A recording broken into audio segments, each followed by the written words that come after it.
कर्म करो और फल की चिंता मत करो।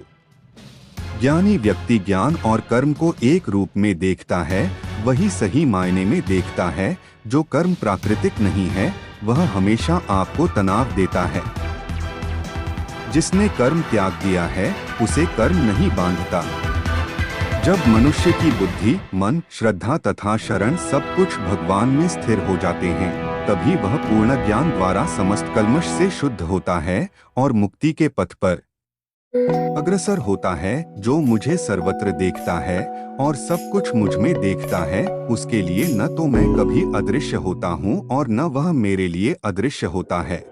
हे अर्जुन, निस्संदेह चंचल मन को वश में करना अत्यंत कठिन है, किंतु उपयुक्त अभ्यास द्वारा तथा विरक्ति द्वारा ऐसा संभव है।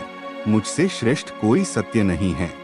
जिस प्रकार मोती धागे में गुंथे रहते हैं, उसी प्रकार सब कुछ मुझ पर ही आश्रित है। मैं जल का स्वाद हूँ, सूर्य तथा चंद्रमा का प्रकाश हूँ, वैदिक मंत्रों में ओंकार हूँ, आकाश में ध्वनि हूँ तथा मनुष्य में सामर्थ्य हूँ। हर इंसान को कर्म में विश्वास करना चाहिए, क्योंकि ये जगत ही कर्मलोक है।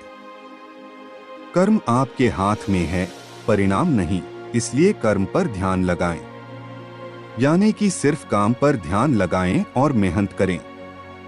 न तो कर्म से विमुख होकर कोई कर्मफल से छुटकारा पा सकता है और न केवल संन्यास से सिद्धि प्राप्त की जा सकती है। अगर कोई प्रेम और भक्ति के साथ मुझे पत्र, फूल, फल या जल प्रदान करता है तो मैं उसे स्वीकार करता हूँ। मैं ही लक्ष्य, पालनकर्ता, स्वामी, साक्षी, धाम, शरण स्थली तथा अत्यंत प्रिय मित्र हूँ।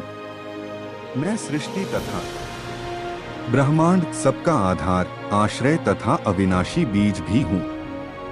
हे अर्जुन, जो मेरे आविर्भाव के सत्य को समझ लेता है, वह इस शरीर को छोड़ने पर इस भौतिक संसार में पुनर्जन्म नहीं लेता, अपितु मेरे धाम को प्राप्त होता है।